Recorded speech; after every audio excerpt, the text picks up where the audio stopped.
আমাৰ এই হেলিকাগুৰি যিটো মাটি আছিল আমাৰ এইটো 7 বিঘা মাটি 7 বিঘা মাটিত 2 বিঘা মাটি আমিৰ আলী ৰফিদা খাতুন আমিৰ আলীৰ পত্নী ৰফিদা খাতুনে তাহোনিয়তে মাটিটো জালি আদি কৰি মানে নামজাৰি কৰাৰ কাৰণে চেষ্টা কৰি আছে তো সিহঁতে মাটিটো দুটা থাকোতে মাটিটো খেতি কৰি খাই আছিলে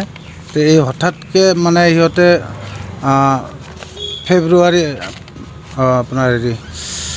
নৱেম্বৰৰ 13 তাৰিখে এটা বলপূৰ্বকভাৱে ঘৰ বনাই মাটিটো দখল কৰাৰ কাৰণে চেষ্টা কৰে মানে 2007 চনত আমাৰ ইয়াত মাটি আছে 7 বিঘাৰ পৰা এই 2 বিঘা মাটিটো তাহোন খেতি কৰি খাই আছিল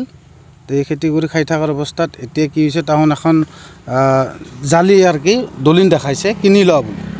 কিন্তু ইয়াৰ বিষয়ে আমি একোই নাজানো যে ক'ত কিখন লিখিছে কোনে লিখিছে কি কৰিছে ইয়াৰ বিষয়ে আমি কোনো নাজানো ফেব্ৰুৱাৰী 2024 22 তাৰিখৰ দিনাখন মণ্ডল অফিচত গৈছে সি নামজাৰি কৰিব যেতিয়া নামজাৰি কৰিব গৈছে তেতিয়াহে গম পালোঁ আমি যে এনেকুৱা হৈ আছে বুলি তাৰপিছত মই আৰু লগে লগে এইটোতো এনেকুৱাটো নহ'ব তেতিয়া মই লগে লগে এপ্লিকেশ্যন এখন মাৰি দিলোঁ 23 তাৰিখত ফেব্ৰুৱাৰীৰ 23 তাৰিখত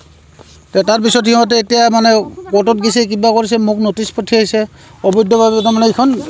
জালি বনাই হেৰি কৰিছে সিহঁতে যেতিয়া এইখন লিখিছে ক'ত লিখিছে কি কৰিছে আমি নাজানো আমাৰ কোনো এটা ঘৰৰ মানুহৰ ছিগনেচাৰ নাই কোনো একো নাই সিহঁতৰ মানুহৰে খালি এই 4জন মানুহ সাক্ষী ৰাখি থৈ দিছে